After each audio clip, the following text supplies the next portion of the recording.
Welcome back to our program, Hollywood Structured. As some of you already know, our program is designed to have the young people who wish to enter the entertainment field, may it be music, nightclub work, theater, television, or film. It is also designed to help the parents and the educators of those young people to make them understand their wants, their needs, and the traps and the pitfalls that they can fall into unless thoroughly acquainted with the inner workings of Hollywood. Today, as our special guest, we have someone who started out wanting to be an actress and a singer, did in fact act and sing. However, she became one of the top casting directors in Hollywood, casting such shows as My Three Sons, Family Affair, The Smith Family, To Rome with Love, Odd Couple, The Magician, Street of San Francisco, and the new Mickey Mouse Club, and many, many more. Her name is Virginia Martindale. Hello, Virginia. Hi, Lilyan. Before Virginia shares her experiences and her expertise with us, you'll see what I mean, I would like to speak to you today about something that I call burning bridges. I'll give you an example. A young student of mine was auditioning along with 12 others, young men, and they had been waiting for a while. The casting director had told them that the director who was supposed to be present at the casting session would be late.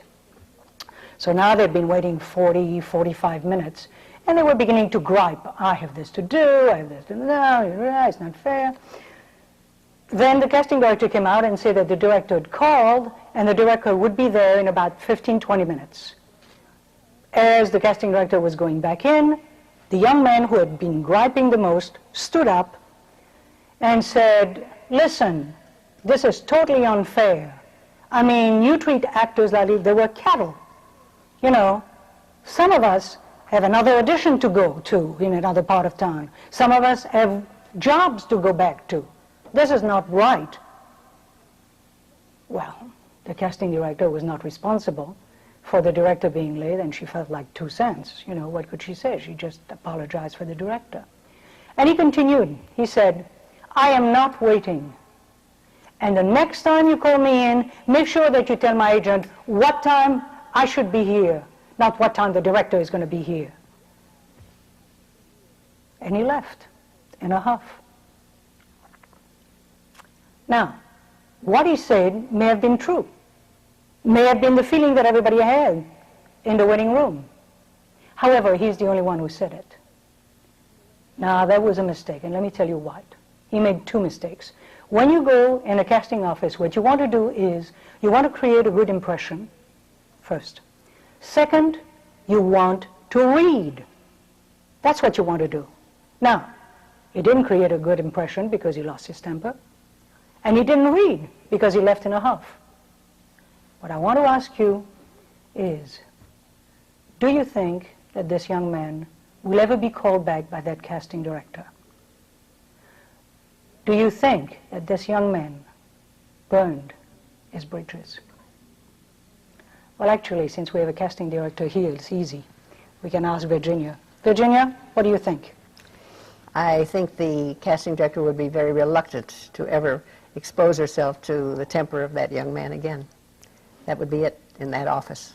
And probably some of the other actors that were there and witnessed it would be talking among themselves and saying the same thing, and it might get around to other offices as well. I see. Do casting directors talk to other casting directors and say, oh, I had this very bad-tempered fellow? Once in a while, if you have a bad experience and you're on a friendly relationship with someone and you think it might help, you would, but ordinarily you don't pass that along. No? No. Oh, lucky. Well, let me start with you. Where were you born? In Cleveland, Ohio. Cleveland, Ohio. Were your parents in the film industry? No, my father was in advertising business and my mother was a secretary. And they were divorced when I was 5 years old. I see. I lived with my mother, and I only saw my father in the summertime. I see. Did you, when you were in school, did you have any idea that you wanted to become a singer? Yes, I always thought I wanted to be a singer. Really? And I sang in all the school plays and special things and got a great deal of encouragement. So that when I finished school, I went on with my singing, but also acting as well. Now, did you do that in Cleveland? I did the singing and acting in Cleveland, and then I went on to New York, and I continued the singing and some acting in New York, but more modeling in New York. Let me ask you something. When you left for New York, did you have a lot of money with you? I had $100, and I figured when that ran out, I had to get a job as a secretary, and that's what I did. I'd let the money hold me to the auditions or so forth that I could go to, but when I was getting close to having to pay the rent, then I went back to work in an office for a few months and got enough money saved up again. I have a few pictures of you modeling. Wayne, can you catch this on camera? And is this, oh, this is with a long dress. How long did you do modeling, Virginia? Oh, I modeled probably for about 4 or 5 years. Yes? Mm-hmm. Let me see this one. Ooh, this one, it's a la Joan Crawford, right? Sort of. Yeah. Yeah. See, I've known you a long time. I didn't know that about you. Oh, this is a singer, isn't it? Yes, that's when I was doing club date work. I see. Now, did you try to sing on Broadway? I auditioned for the Schuberts, but that's as far as I got. What happened? Well, I wasn't accepted, but an interesting side to that is that I met Fred de Cordova when I was in New York, and some 25 to 30 years later, I met him again when he was the director on My Three Sons. Oh, that's fine. Okay, now, you then moved to California. Yes. Mm-hmm. Okay, and what do you do when you reach California? First thing I did was get a job at Columbia Pictures so I'd have some money coming in. And then I enrolled at the Actors Lab, where I was for 2 years, and studied there in the Actors Lab with some of the best teachers, among them Hume Cronin, Jessica Tandy, and others. And when I finished the course there, I was still working at Columbia. I had to decide whether I would give up my job and concentrate on acting, but I could not, so I continued to work as a secretary, and I went to work for Sam Wood at Columbia Pictures. I see. Now, I have a couple of pictures here. Could you grab this, because this is a famous man that you worked with, right? Charlie Chaplin, am I right? That's right. How long did you work with Charlie Chaplin? I worked with him for about a year on the last stages of Limelight, which was the last picture he made when he was in the United States. And I was his secretary on the set for that show. I see. Was he a gentleman? He was a very gentle man and a very shy man, very sweet. Very shy? Very shy. Mm-hmm. Oh, that's interesting.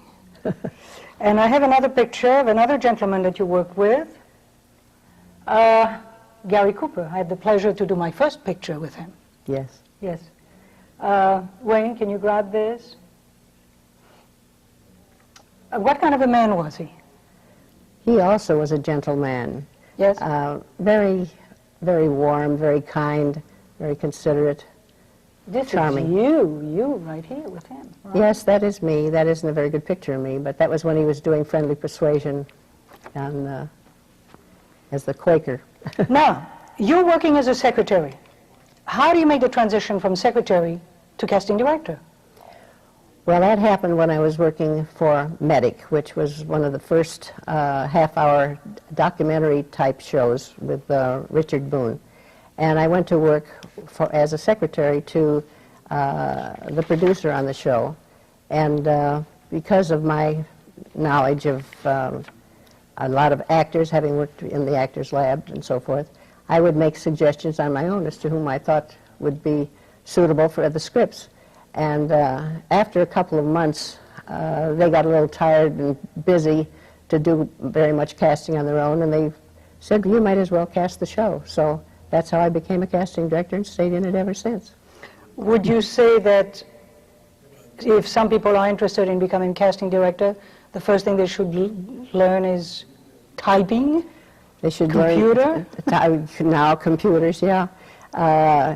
It also helps to have relatives in the business and be a secretary to another casting director, because in my experience, 3 of the secretaries that I had during the time have all gone on to become casting directors. Now, you said something which is dreadful to the young people who have nobody in the industry. You didn't have anybody in the industry, and yet you made it as a casting director. So it's not necessarily the connection that you have. No. It's the work that you put in. It's the background and the fact that having been an actress myself, I think I was able to identify more easily as I read the scripts as to who might best suit the roles. Now, did you used to go to a lot of small theater Yes. to see people? Usually every Friday or Saturday night, I would go to an equity waiver show, and at that time, there weren't anywhere near as many as there are today, but even then, it was very difficult to cover very many of them. I would always try and hit one that I hadn't seen before, and very seldom covered the same territory twice, because I felt I had to be as broad as I could. It was limited more to the Hollywood area. I always said it was too bad when somebody was in a play down at Laguna or Costa Mesa or so forth, because that was a bit of a job to get out of town. But there's so many of them right in the heart of Hollywood that at least it was easy to cover. Did you ever discover anybody or recommend somebody to an agent? Oh, yes, I've done that often. I mean, somebody that impressed me in the show, and if they did not have an agent, I would tell them to call me and come in, and then I would let an agent know that this was somebody that I thought that they could use. Now, talking about that, you have open calls, right? Do you see people who are recommended by an agent, or do you see people who are not recommended by an agent but who write to you and said, I would like to meet with you and audition for you? Well, sometimes I get a phone call and they say that they want an appointment, and I ask them to send me a picture and a resume first, and based on that, providing I had the time, and there used to be more time than there is now, I would see them whether they had an agent or not, if their background was impressive enough and there was something in the picture that seemed to be interesting. I see. Now, you had, as a casting director, I think the only one that ever had something like that, which is when you were casting for Don Feddersen, the show with Fred McMurray. Would you please explain the kind of contract, and you can speak directly into your camera, the kind of contract that they made and your hard work at that point? Well, the contract deal that both Fred McMurray and Brian Keith had, Fred McMurray contracted to work just 75 days out of the 28 episodes that they did, and Brian Keith, Fred McMurray was for 65 and Brian Keith was for 75. That meant that the people that worked in the scenes with him in those shows would have to be available for the roles, for the scenes in which they appeared with him. And when we finished those scenes, then they had to be available 2, 3, 4 months later to do the scenes in which we'd pick up the other side of the room, for instance, where McMurray or Brian Keith wasn't in. You mean the reverse? The reverse. You never did the reverse? Very seldom. At one time, on My Three Sons, we did parts of 10 different shows in one day, picking up the scenes that we needed to pick up to complete the shows. But that meant that at least by the time we were halfway through the season, we had to have all the scripts done, because otherwise the production manager couldn't lay out a schedule so that we would know when the people would have to come back. And it meant that whoever worked in the shows with them had to substantially remain the same physically looking They couldn't change the color of their hair. They couldn't get fat, or and they had to be available when we needed them. And sometimes it was very difficult to schedule it so that they could come back and do the shows. Oh, that must have been rough. What about the poor editor? And well, it created problems for everybody, but they were used to it. And the show, My Three Sons, ran for 12 years, and they were able to overcome it by very clever logistics. I have some pictures of those shows, if I may. Wayne, this is the picture of Fred McMurray in My Three Sons with his big family. And the one that gave you the most headache, right? Fun, but headache, too. Yeah. Yeah. And I am going to show also the one of Brian Keith. And Brian Keith was also difficult, but was easier, wasn't it? Well, he had 10 more days that we could 10 do more the days of shows. shooting. So that you were shooting what? You were shooting them about what? 3 days a week or something like that? 3, 4 days a week? Well, it was a 5-day show, but sometimes we would schedule different scripts throughout the week. We might be doing 5 or 6 different shows. I see. Okay, then I think I have another one here. Oh, yes. This is the Smith family with Henry Fonda, correct? And Ron Howard is one of the sons. And Ron Howard. I just finished a picture with his father. Yeah. Rance. Yes. Okay, and I think I have a couple more pictures that I would like to show. This one is To Rome with Love with John Forsythe. Very nice man. Wonderful man. Very, very nice man. Thanks to you, I had the pleasure to work with him. Yes. Yes. Very, very nice man. So you cast all these, didn't you? Yeah, there were 4, and at times we were doing 2 or 3 shows, different series at the same time. At the same time? How many hours a week did you work? Well, more than 40, that's for sure. I'm sure that the people over there want to know, do you get paid by the hours or by the week? I got paid by the week. By the week. And I had a really battle for money because I was doing all those shows, but didn't make any difference. It was the going rate for casting directors. You know. I see. But didn't they pay you per show? No, no. They paid me on a year-round basis with usually a 3-month hiatus. And so during the hiatus, I would shoot the religious films that I did for several years. Now, I'm going to take advantage to show this picture, which is Henry Fonda trying to cast his family in the Smith family, right? And Virginia was showing me those pictures, and I happened to glance here, and the picture that they are holding is mine, 15 or 18 years ago. And I thought that was so funny. Excuse me, this is for my own delight. Virginia, thank you.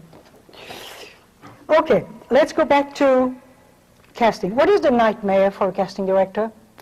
Not getting the scripts on time, not having the time to prepare. What happens?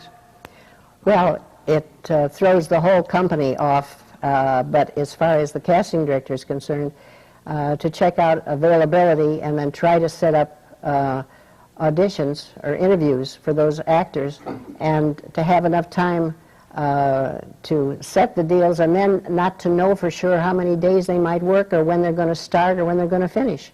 Have you ever had a problem with this? Oh, I've had many problems with it. The Magician show at Paramount Studios was the one that I had the most problems with because we never got the strips on time. Sometimes just 5 days before we were supposed to shoot, they didn't even have time to make the sets. So, anyway, it was tough. So the show went weather-based? It only lasted 1 season, yeah. I see. It was a good show. It was a good show. Okay, now, what is the responsibility, really, of the casting director?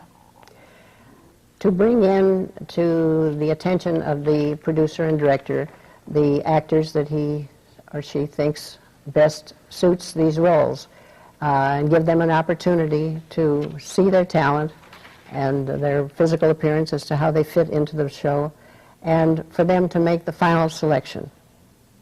Now, do you recommend to directors, or do they accept your recommendation, or do they want to see for themselves? Well, it depends a lot on the producer. In the case of my work with Feddersen, I worked with Ed Hartman, and we did so many shows, we knew so many actors that very often we didn't even have any readings for a number of the parts because it wasn't necessary. We knew their work from working in other shows. But later on, for instance, in the streets of San Francisco, we used to have 5 or 6 people come in for the readings.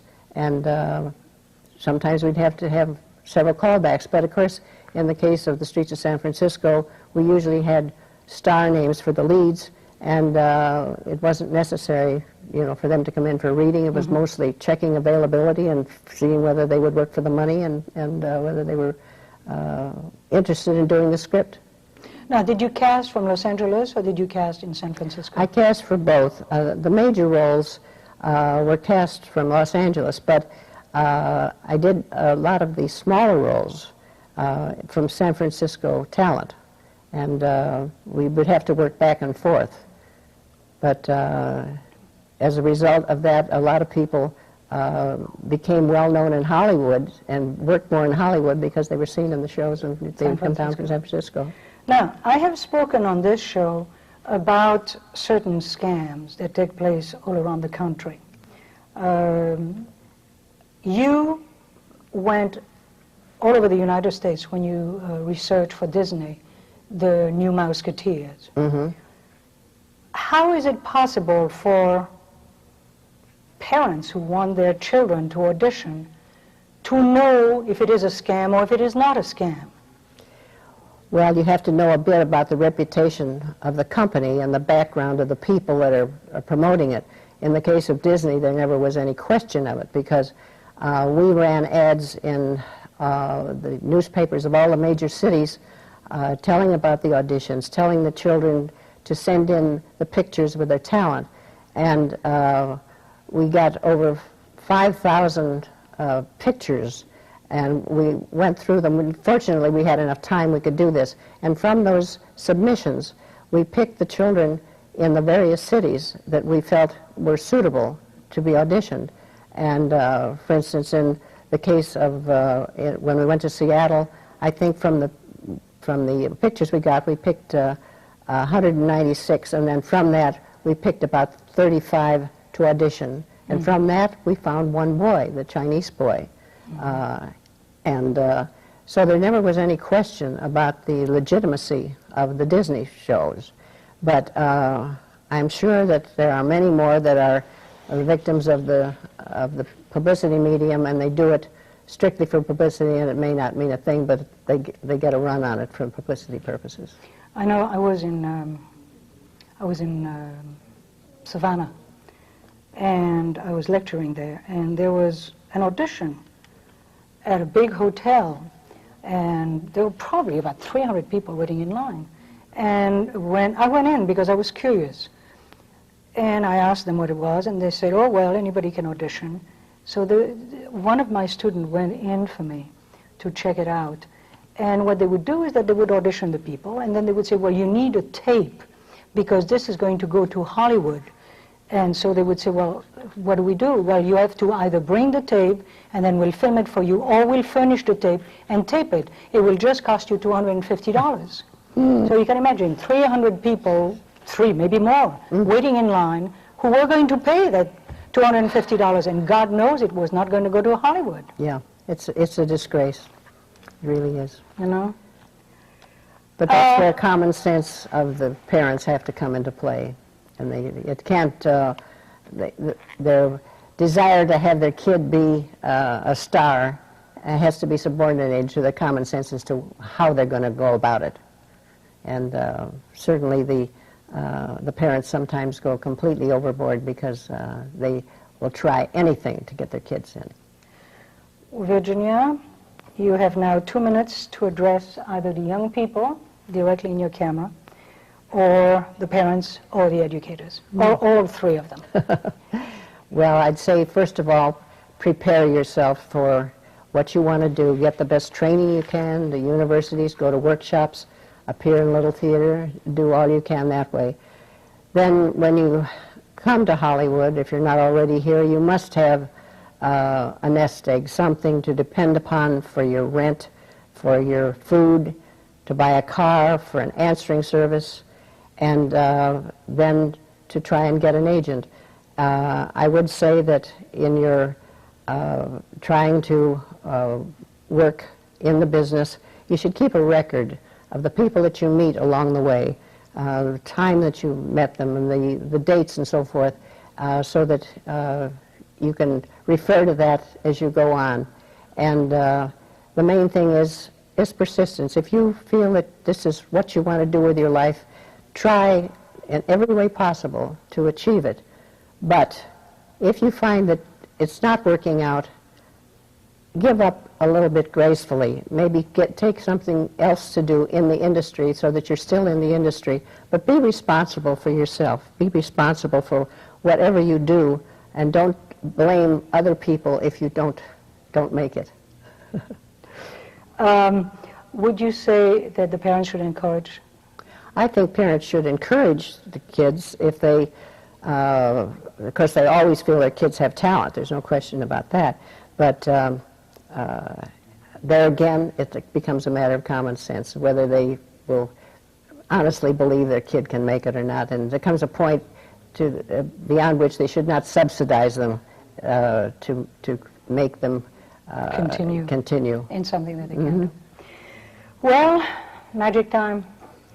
I would like to thank Virginia for sharing her experiences and her expertise with us.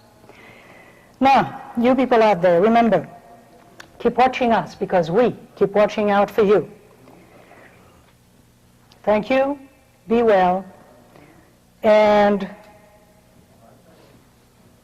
keep learning. Thank you. Till next time.